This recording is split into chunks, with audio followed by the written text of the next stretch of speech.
कहते हैं कि सियासतदान अगर सियासी जमीन की तलाश पर उतर जाते हैं तो इसका रास्ता कब्र तक जा पहुंचता है। ये लाइनें चरितार्थ होती दिखाई देती हैं इन दिनों औरंगजेब पर हो रही सियासत पर। अब ये पूछा जा रहा है कि औरंगजेब की कब्र संभाजी महाराज की धरती पर क्यों है। ये सवाल आपको पता है कि कितने सालों बाद पूछे जा रहा है? पूरे के पूरे 318 साल बाद।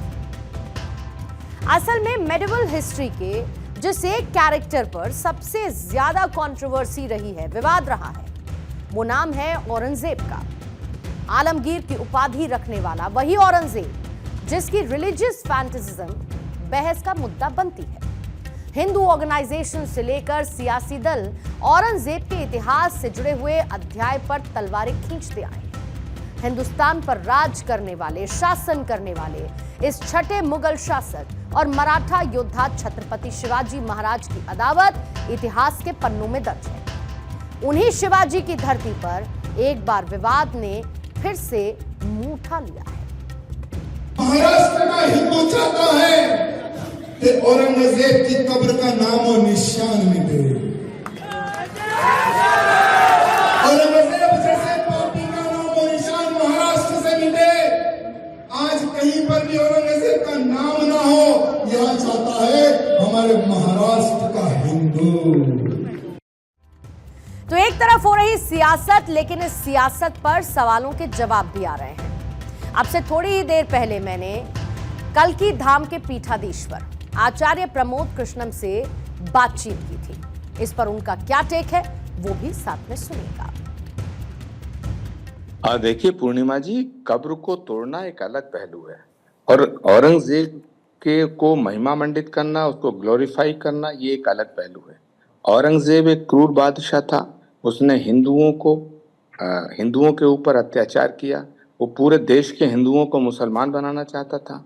उसने हिंदुओं के ऊपर इतना जुल्म किया, इतने टैक्स लगाए, इतनी हत्याएं की, ये जग जाहिर है।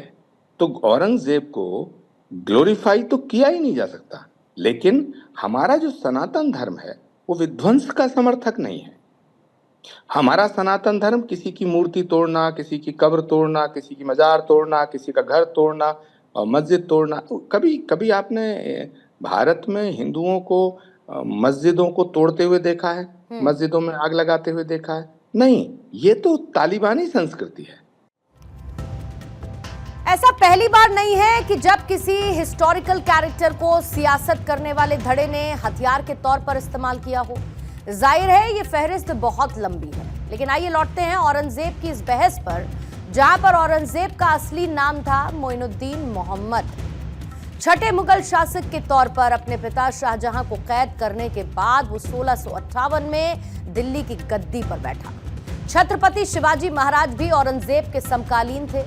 दक्षिण के मोर्चे पर शिवाजी ने लगातार औरंगजेब को चुनौती दी और इतिहास में कहा जाता है कि शिवाजी की वजह से ही औरंगजेब की दक्षिण नीति फेल हुई थी। दिलचस्प यह भी है कि शिवाजी की धरती पर ही औरंगजेब की मौत हुई। इतिहासकारों के मुताबिक 1707 में जब औरंगजेब की मौत हुई तो उसकी इच्छा के मुताबिक उसे खुलदाबाद में उसके आध्यात्मिक गुरु शेख जैनुद्दीन की दरगाह के पास दफनाया गया।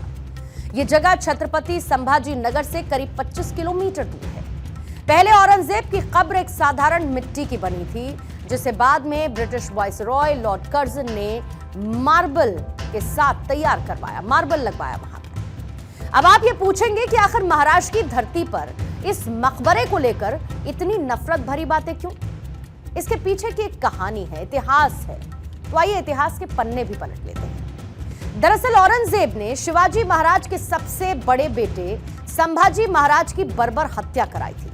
खुद औरंगजेब भी संभाजी से काफी प्रभावित था और उसने संभाजी से कहा था कि मेरे 4 बेटों में से अगर एक भी तुम्हारे जैसा होता तो कब का पूरा हिंदुस्तान मुगल सल्तनत का हिस्सा बन जाता।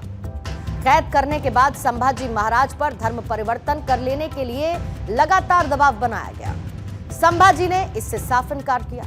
40 दिन तक औरंगजेब के अंतहीन अत्याचारों के बाद 11 मार्च 1689 को फागुन अमावस्या के दिन संभाजी महाराज की मृत्यु हो गई। अनबेरेबल टॉर्चर, बर्दाश्त करते हुए भी संभाजी राजे ने स्वराज और धर्म के प्रति अपनी लॉयल्टी को नहीं छोड़ा और इसीलिए अखंड भारतवर्ष ने उन्हें धर्मवीर की उपाधि से नवाजा। और औरंगजेब की इन्हीं क्रूरता की वजह से हिंदुस्तान का एक बड़ा तबका औरंगजेब से नफरत करता है, नापसंद करता है। इतिहासकारों ने भी औरंगजेब को लेकर कई अलग अलग बातें कही, जैसे कि मशहूर इतिहासकार सर जदुनाथ सरकार ने उन्हें हिंदू विरोधी कट्टर सुन्नी कहा, तो आरसी मजूमदार ने औरंगजेब को भारतीय एकता का विध्वंसक बताया। सर विंसेंट स्मिथ ने बिगड़ा हुआ तानाशाह करार दिया। उनके पास में दूसरा बचा है क्या है? काम धंधा तो कुछ है नहीं कि और हिंदुत्व का नाम बिगुल बजाकर खुद की रोटी सेकना इतना ही काम है। अरे औरंगजेब की कब्र खोदने से पहले अपने किए हुए पाप की कब्र खोदो पहले।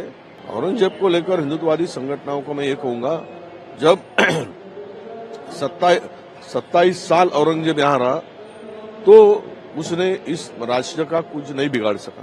अब मरने के बाद में उसका कब्र को खोद के आपको क्या मिलेगा? बहरहाल कांग्रेस की प्रतिक्रिया भी आपने सुनी इस पूरे विवाद को लेकर। कई लेकिन हिंदू संगठन हैं जो इस बात का ऐलान कर चुके हैं कि महाराष्ट्र की धरती पर औरंगजेब की कब्र के लिए कोई जगह नहीं है। इसी बीच यहां पर एक्स्ट्रा फोर्सेस तैनात कर दी गई हैं। इनपुट्स क्योंकि ऐसे हैं कि भीड़ औरंगजेब की कब्र पर हमला कर सकती है और ऐसे में किसी भी तरीके से कानून व्यवस्था ना बिगड़े। पुलिस बल पूरी तरीके से मुस्तैद है, प्रशासन भी अलर्ट पर है। इन संगठनों ने औरंगजेब की कब्र को हटाने की मांग की है, साथ ही औरंगजेब को क्रूर शासक घोषित करने की मांग की। आज से चलो संभाजीनगर आंदोलन का आगाज किया गया। कहा यह भी गया कि अगर कब्र नहीं हटाई तो बड़ा आंदोलन किया जाएगा। दावा यह है कि संभाजीनगर में औरंगजेब की कब्र होने से हिंदू आहत हैं। हिंदू सेना ने गृहमंत्री अमित शाह को पत्र लिखकर अपनी मांग रखी है और मांग में यह कहा गया है कि कब्र को खोदकर अरब सागर में डाल दिया जाए। अब इस मुद्दे पर जमकर सियासत है। गलत है, सही कहा उन्होंने, लेकिन वो कर कौन रहा है भाई? कुछ विषय ही नहीं था तो विषय लाया कैसे? पहले तो उसकी भी जांच की जाए कि अबू अजमी के सपना पड़ा क्या एक ही दिन में ऐसा बयान देने की क्या आवश्यकता थी? कुछ विषय था क्या इतिहास का? नहीं ना, तो किसी ने तो स्पॉन्सर किया होगा भाई। अपनी असफलता झांकने के लिए भारतीय जनता पार्टी माहिर है और इसलिए ऐसे विषयों को ज्यादा बात करते रहते हैं। छत्रपति शिवाजी महाराज ने औरंगजेब से इतना बड़ा युद्ध किया है मराठाओं ने। छत्रपति जी के मृत्यु के बाद भी 25 साल औरंगजेब महाराष्ट्र में लड़ता रहा, लेकिन विजय नहीं प्राप्त कर सका और वहां उनकी कब्र। ये आने वाली पीढ़ियों को इतिहास से दिखना चाहिए, चाहे अफजल खान की कब्र हो या चाहे औरंगजेब की कब्र हो। अगर इतिहास कोई समझने को तैयार नहीं तो इतिहास के शत्रु है, दुश्मन इतिहास। तो एक तरफ जहां पर मांग औरंगजेब की कब्र को हटाने की हो रही है, तो ये इतना आसान भी नहीं है, क्योंकि बहुत सारी ऐसी कानूनी पेचीदगियां हैं जिनसे दो चार होना होगा। कैसे, आपको ये भी समझा देते हैं। क्योंकि जो औरंगजेब का मकबरा है, उसकी कब्र है, वो ऐतिहासिक महत्व की है और इसे आर्कियोलॉजिकल सर्वे ऑफ इंडिया यानी कि ASI के अधीन ही इसकी देखरेख भी होती है। ASI एक्ट के तहत इसे सुरक्षा मिली हुई है और इसीलिए कानूनन इसके साथ कोई छेड़खानी नहीं की जा सकती है, क्योंकि इसे प्रिजर्व श्रेणी में रखा गया है, संरक्षित श्रेणी में रखा गया है। औरंगजेब की कब्र हटाने की मांग को लेकर महाराष्ट्र भर में बजरंग दल और विश्व हिंदू परिषद की तरफ से प्रदर्शन किया जा रहा है। इस दौरान मुगल आक्रांताओं के पुतले भी जलाए जा रहे हैं और इतना तय है कि औरंगजेब को हो रही सियासत आने वाले दिनों में और भी प्रबल होती हुई नजर आएगी।